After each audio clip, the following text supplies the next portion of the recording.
今年12月就跟團去埃及，就參加咗 Insight Vacation 一團叫做 Wonders of Egypt。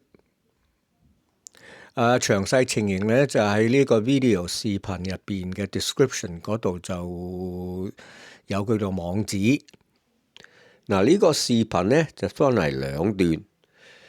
首先第一段咧就係我翻去咗埃及嘅後感同埋對一啲問題嘅答案。其次咧就係每日個行程嘅簡介。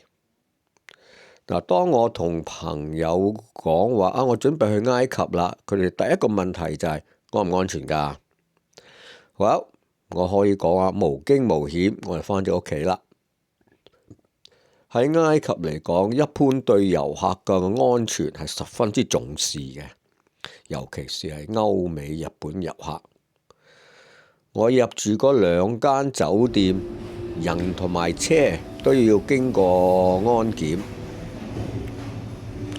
畢竟旅遊業同埋遊客都係打擊埃及嘅一個非常之容易嘅目標。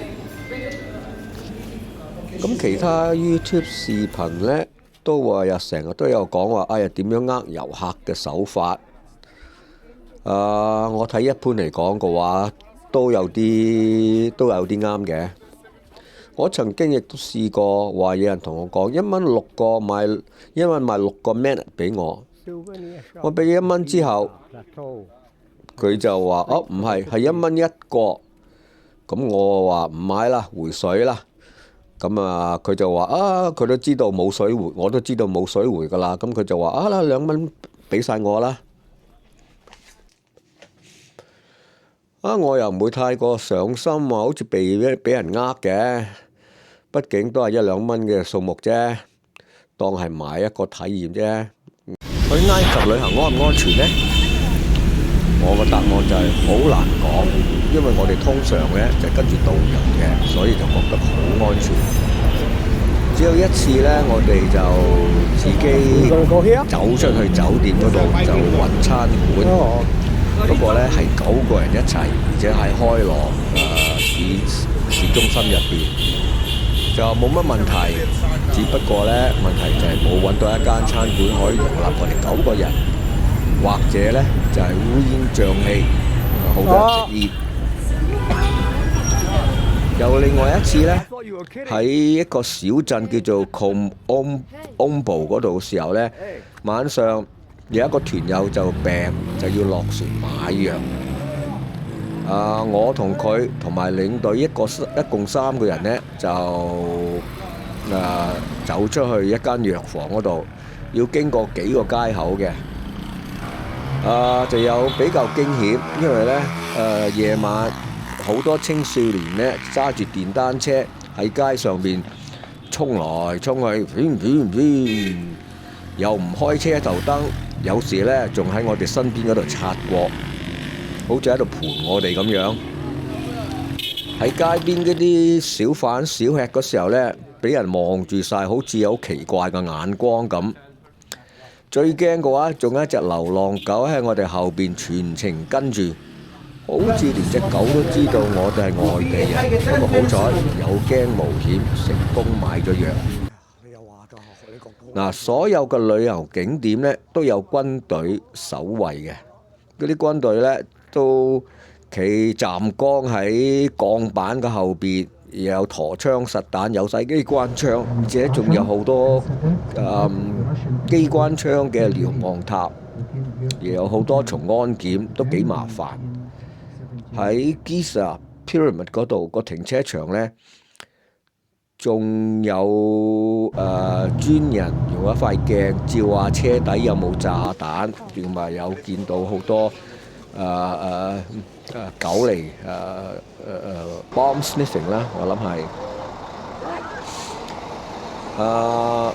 有一次呢，喺個沙漠嗰度，我見到有一團日本人，後邊呢就跟住一個唔係日本人，就係而且仲着住一條藍色嘅西裝嘅，好礙眼，喺沙漠嗰度行。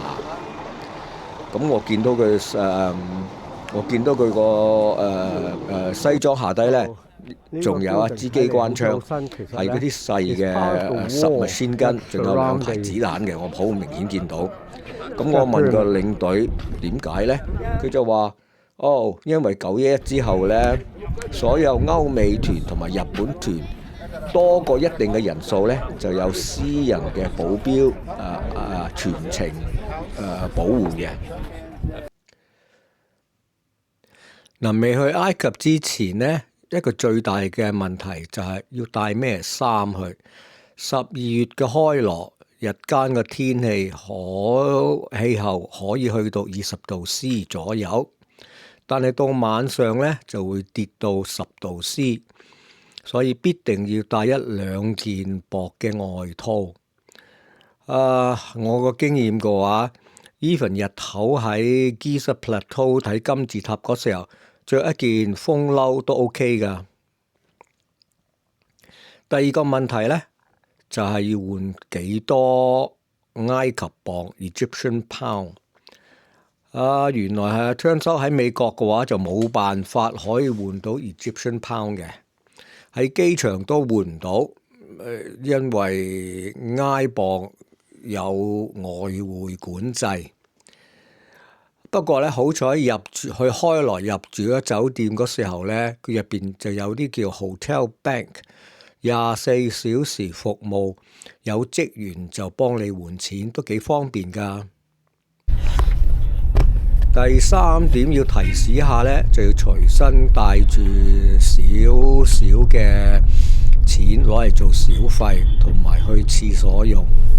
大概去一次廁所要20個埃鎊一次。我就換咗，去之前呢，我就換咗100張1蚊美金，返嚟屋企之後呢，就得返10零蚊啫。啲錢去晒邊度呢？旅遊巴士嘅司機小費啦，因為大概每日要4蚊，再加上酒店送行李嘅打賞。仲有就係喺街邊見到嗰啲乞衣仔、乞衣女，咁惻隱之心，人家有尖打大赤腳咁樣伸手問你攞錢。畢竟埃及都係第3世界發展中國家，人們生活就唔係太過富裕。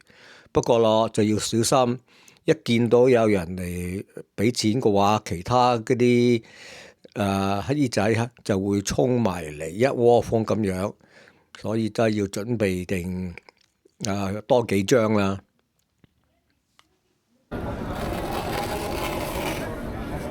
وكلنا جندا دي بس برافو عليك. كل شويه تشيل معانا